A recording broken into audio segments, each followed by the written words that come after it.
Olá, querida igreja, estudiosos dos evangelhos apostólicos, muito bom dia, boa tarde e boa noite conforme a hora que vocês assistirem esse conteúdo.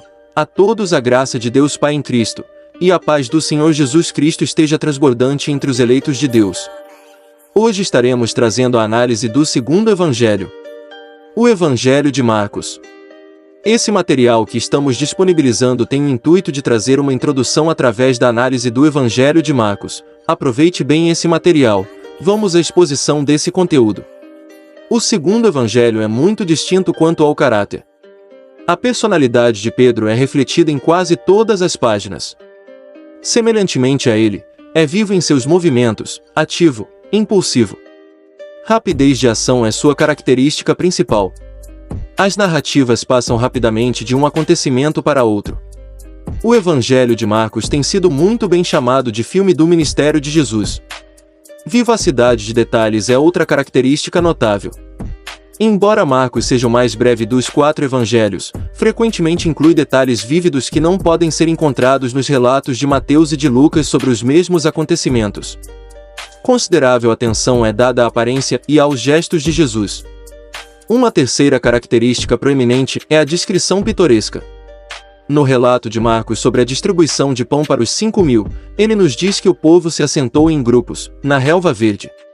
O vocábulo grego significa canteiros de flores, e reflete a bela paisagem de grupos de pessoas trajadas com roupas brilhantes, vermelhas e amarelas, à moda oriental, assentadas no tapete verdejante das faldas da colina. O Evangelho de Marcos é predominantemente o Evangelho da ação. Inclui somente um dos longos discursos de Jesus, o discurso do Monte das Oliveiras, mas demora-se sobre os seus feitos, fornece-nos mais as obras do que as palavras de Cristo. Marcos registra 18 dos milagres de Jesus, mas apenas 4 de suas parábolas. Essa ênfase sobre a ação é apropriada num evangelho escrito provavelmente em Roma, e visando primariamente aos romanos. Marcos emprega 10 latinismos e apresenta um número de referências ao Antigo Testamento menor do que o dos outros escritores evangélicos. Ele explica os costumes dos judeus para os seus leitores romanos. Nem ao menos usa a palavra lei, que ocorre por 8 vezes em Mateus, por 9 vezes em Lucas, e por 15 vezes em João. Devido ao fato que Marcos escrevia para os romanos, omitiu toda referência à genealogia e infância de Jesus. Os romanos interessavam-se mais em poder do que em descendência. Por isso é que, em Marcos, Jesus é apresentado como o grande conquistador, da tempestade, dos demônios, das enfermidades e da morte. Ele é o servo do Senhor, primeiramente o servo conquistador, e em seguida o servo sofredor, e finalmente o servo triunfante, por ocasião de sua ressurreição.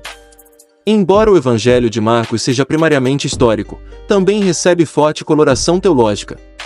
O primeiro versículo nos dá a nota-chave: Evangelho de Jesus Cristo, Filho de Deus. Marcos 1 verso 1. Por muitas e diversas vezes, a divindade de Jesus enfatizada, quer explícita quer implicitamente. Ele é o Filho do Homem, o Messias, aquele por quem os séculos haviam esperado. Em uma das mais vigorosas passagens dos evangelhos sinóticos, Jesus é citado a declarar que o Filho do Homem veio para dar a sua vida em resgate por muitos. Marcos 10 verso 45. Conforme é indicado pelo primeiro versículo do livro, esse é em primeiro lugar, o Evangelho de Jesus Cristo, as boas novas da salvação através de sua morte expiatória. A igreja primitiva é quase inteiramente unânime ao atribuir o segundo evangelho a Marcos, primo de Barnabé e associado de Paulo e Pedro. Uma forte tradição igualmente sustenta a asseveração que nesse evangelho encontramos a pregação de Pedro, que chamou Marcos de meu filho Marcos, 1 Pedro 5 verso 13. As características desse evangelho casam bem com a personalidade de Pedro. A maioria dos eruditos sustenta que é o primeiro dos evangelhos canônicos escritos. Pode ser datado com segurança entre 59 e 70 depois de Cristo. Evangelho no grego mais antigo significa um galardão oferecido para se levar as boas novas. Depois o termo foi usado como as próprias boas novas. Aqui se refere ao anúncio das boas novas por Jesus Cristo e também ao conteúdo desse evangelho trazido por Cristo. O princípio do Evangelho de Marcos indica a introdução ao Evangelho da proclamação de João Batista. É muito provável que Marcos tivesse sido o primeiro evangelho a ser composto e serviu de base aos evangelhos de Mateus e Lucas, sendo Os três, conhecidos como os sinóticos, termo originário de uma palavra grega que significa ver de um ponto de vista. Um adjetivo que significa ungido, em hebraico, Messias.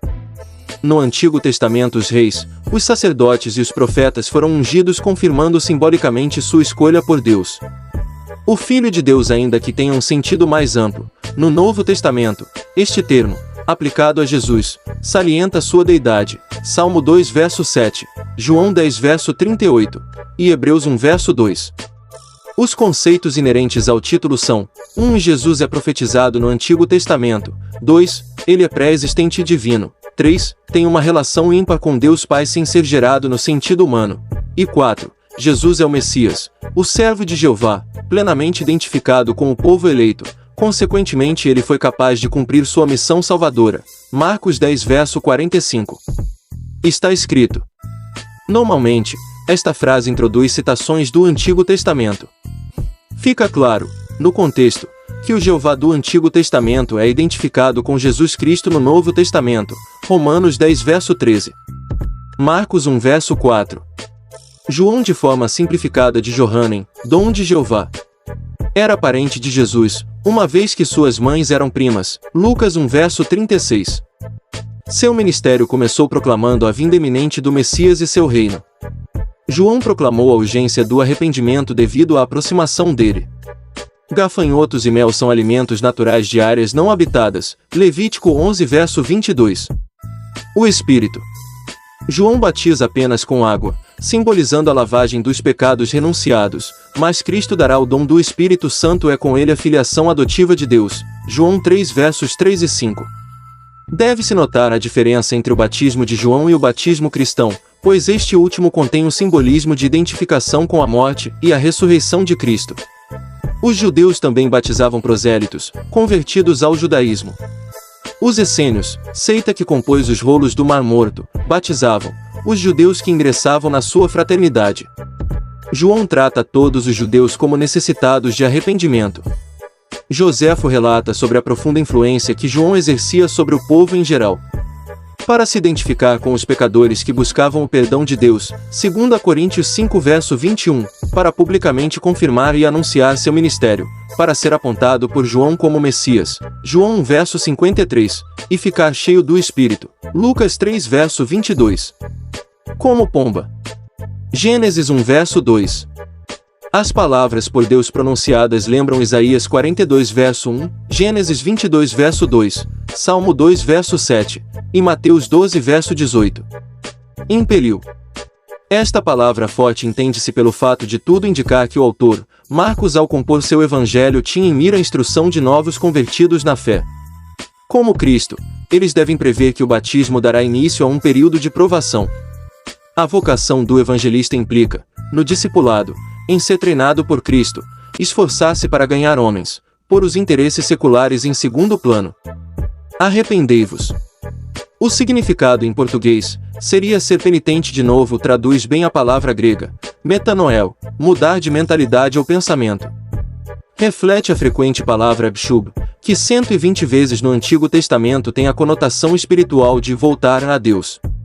No contexto da conversão, aponta para uma mudança radical de vida em consequência da fé colocada em Cristo. Atos 3 verso 19, 1 Tessalonicenses 1 verso 9.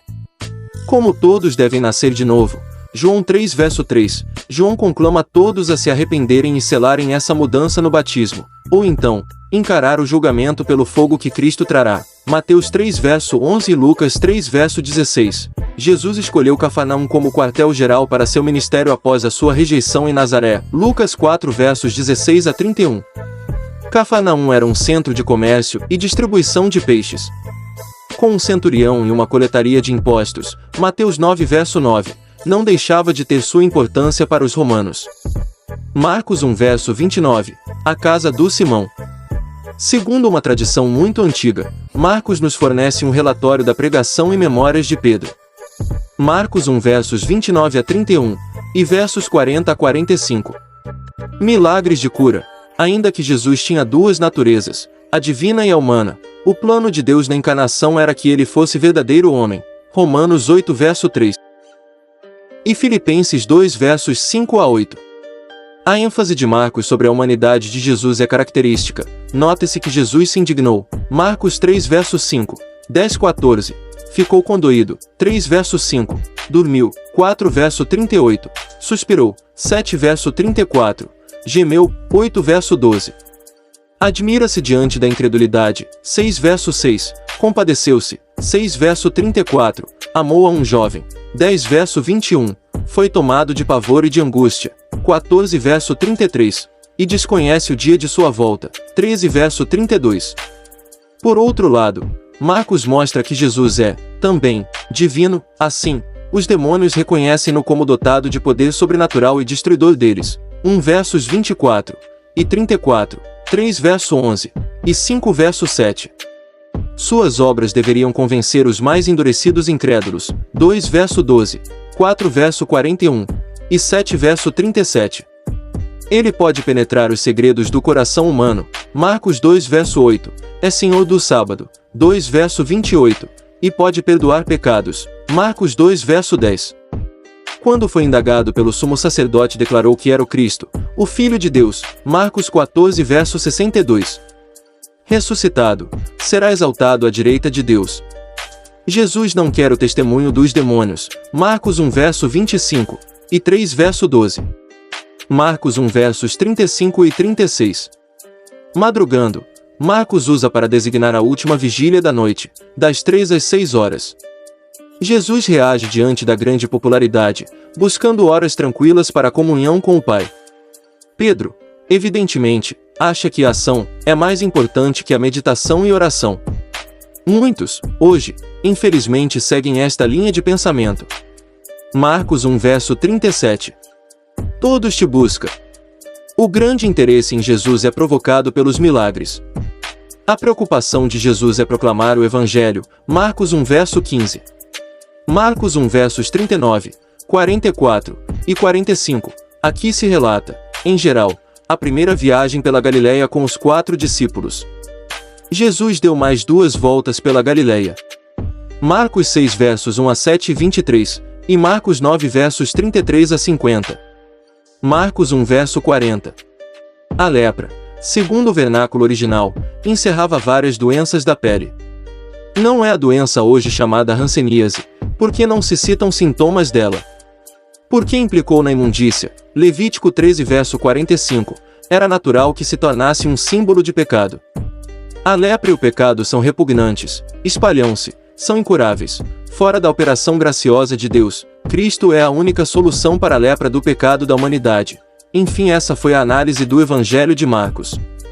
Em breve estaremos trazendo as análises dos Evangelhos de Lucas e de João.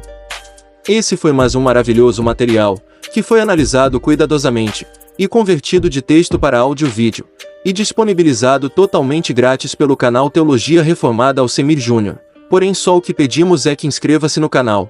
E se esse material tem te ajudado a compreender o Santo Evangelho do Senhor Jesus Cristo, pedimos que compartilhem essa mensagem, para que outras pessoas também sejam alcançadas pela exposição genuína do Evangelho. Deixar seu like é muito importante para que o YouTube entenda que esse material é considerável, e o indique a mais pessoas. Interaja conosco através de comentários ou sugerindo conteúdos.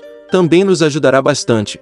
Estamos trabalhando firme na composição de conteúdos claros e de fácil compreensão, para que o Evangelho de Cristo não encontre barreiras de nenhuma natureza, e todos o entendam perfeitamente. Fazemos isso para a edificação da Igreja, o corpo de Cristo, e exaltação, e a glorificação exclusivamente de Deus Pai. Deus abençoe a todos em nome do Senhor Jesus, que vive e reina eternamente. Amém.